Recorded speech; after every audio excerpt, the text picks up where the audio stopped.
200 days ago, I made this thriving ecosystem terrarium for a voracious predator.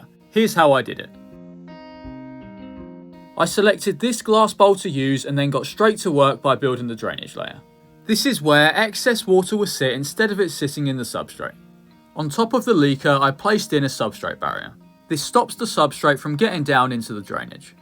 Next up, I poured in the terrarium soil mix, also known as the substrate layer. I used my own mix, and I'll leave all the components and ratios in the description below. Once the substrate was in, it was time for the hardscape. I decided to use some black lava rocks as I really liked the detail and texture they provide. I wanted to create a unique hardscape design by stacking them in the centre of the terrarium almost like a volcano. It would be near impossible to balance them, so I decided to lock them together with the super glue and tissue method. Now the hardscape was complete, I can place it in the centre of the terrarium and add a few more rocks around the base to add some more detail. Next it was time to finally bring the terrarium to life with moss and plants. I selected cushion moss due to its vibrant green colour and the fact that it's super easy to grow. I chopped off the base and then placed it in the terrarium small patches at a time. I went on to continue the same process until the entire substrate was covered in moss. At this point the terrarium was really starting to take shape, but it was definitely in need of some more plants.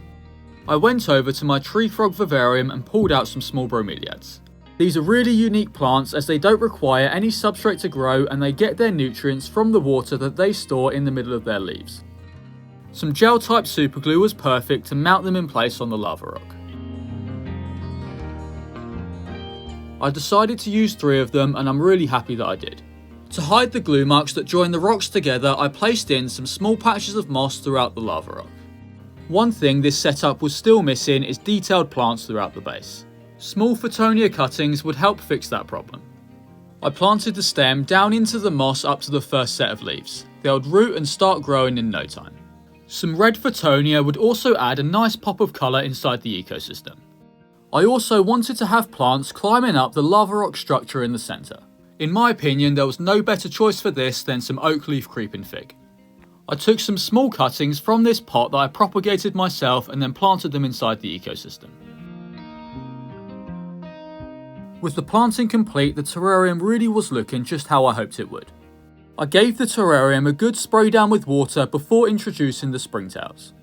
These tiny bugs are essential in an ecosystem like this one as they'll eat things like mould and decaying matter. They will also be a source of food for the apex predator.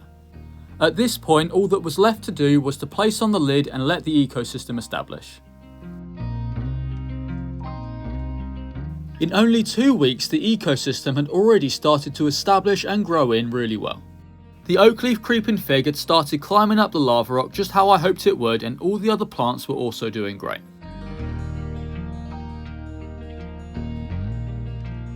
All that was left to do at this point was to add the predator. This is a brown centipede, and although it's small, it's a deadly predator in the terrarium world. It'll feed on small microfauna living in the substrate such as the springtails. It's nocturnal, so it'll go on the hunt once the lights shut off. They really don't like to be out in the open and they'll spend most of their time hiding in the moss and substrate.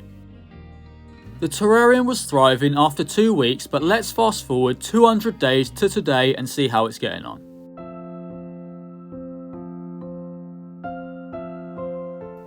Here we are 28 weeks later and this ecosystem has grown in really nicely. I am going to add in some more tiny creatures, but first let's take a look at how the plants are doing. When looking inside, you can see that the bromeliads have started to colour up really well. The reason one is more red than the others is due to the placement under the LED light. The more light they receive, the redder they'll go. As for the cushion moss, it's doing unbelievably well. It's quite easy to miss and overlook how much it's grown, but it's pretty much doubled in height, which is great to see. You might be wondering why the red and white Fittonia don't look like they've grown in much at all. The reason is that I took some cuttings from them about a month ago to use for other projects and they're just growing back now. In my opinion, the star of this ecosystem has got to be the oak leaf creeping fig. It's climbed all the way to the top of the lava rock and I absolutely love how it looks. I can't wait to see it cover the entire hardscape and it just be a complete volcano of oak leaf creeping fig. Now I think it's about time to add some more creatures to this ecosystem. These are 3 tiny garlic snails. These cute little creatures won't get any bigger than this. They'll primarily eat decaying matter throughout the terrarium, which will help keep it nice and clean.